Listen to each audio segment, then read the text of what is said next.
கர்த்தர் நாமத்துக்கு ஸ்தோத்திரம். கடந்த வாரம் நான் இங்கே வந்து சாட்சி சொல்கிறப்போ நான் என்னோட உடல்நலத்தை பற்றி சொன்னேன். இதுவரையிலும் பரவாயில்ல, எனக்கு உடல் நலம் கர்த்தருடைய கிருபையால் நல்ல சுகம் அடைந்தேன். இயேசுவின் தழும்புகளால் குணமாகியிருக்கிறேன். அது மட்டுமல்லாமல் கடந்த வாரம் நான் எல்லா டெஸ்ட்டும் எடுத்துகிட்டு போனேன்.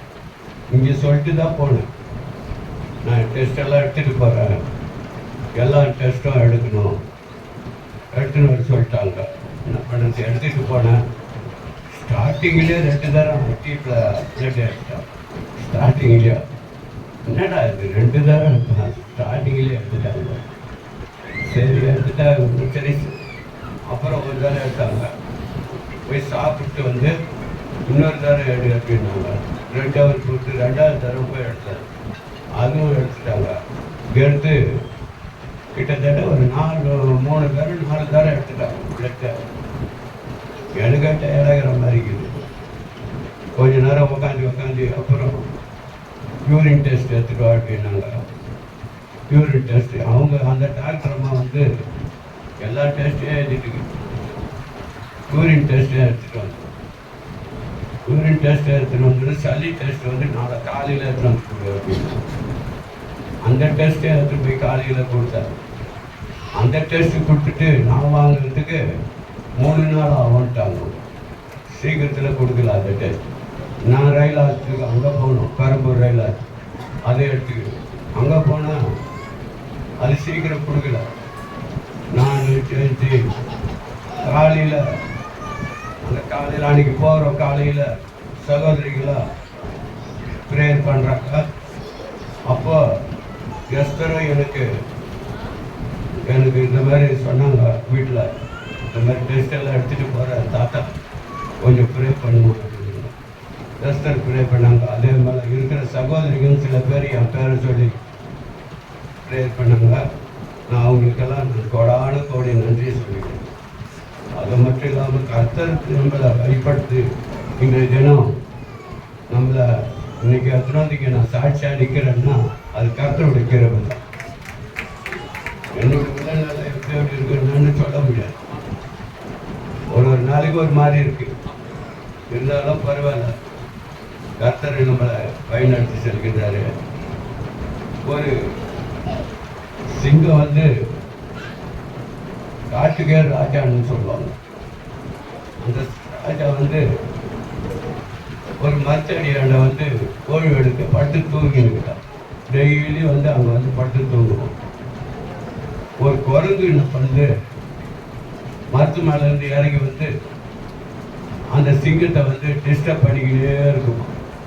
காதை வந்து தட்டி கொடுத்துட்டு அதை சீட்டி பார்த்துட்டு போகணும். என்னடா யாரும் சீன்றாங்கன்னு சொல்லிட்டு அந்த சிங்கம் என்ன பண்ணோம், எழுந்து மறுபடியும் பார்க்குமா.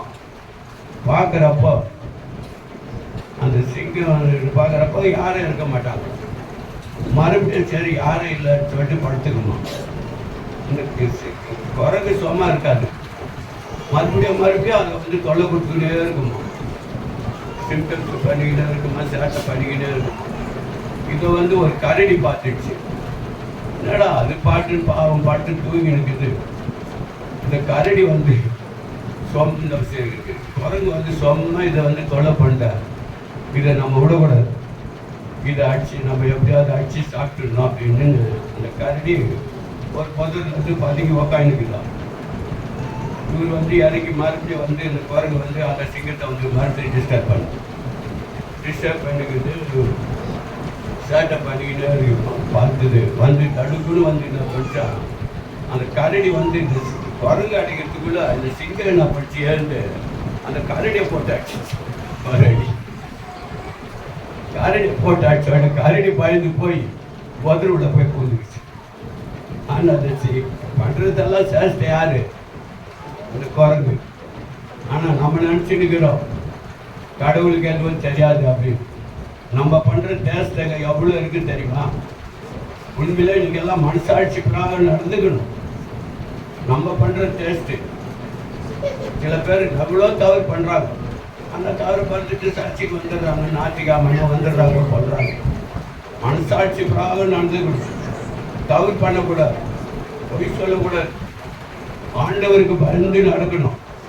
ஆண்டவருக்கு பயந்து யார் நடக்கிறீங்களோ உண்மையிலே கடவுள் உங்களை எல்லாரையும் ஆசீர்வதிப்பார். ஆனால் நீங்கள் பண்ணுற சேஷ்டெல்லாம் இருக்குது, கடவுள் பார்த்துக்கிட்டு தான் இருக்கிறார். யாரை நம்மளை கடவுள் பார்க்கல, கர்த்தர் பார்க்கல, நம்மள ஏசையா பார்க்கலன்னு நினச்சிக்காதீங்க. ஒருத்தரும் கண் காமிச்சுக்கிட்டாங்க.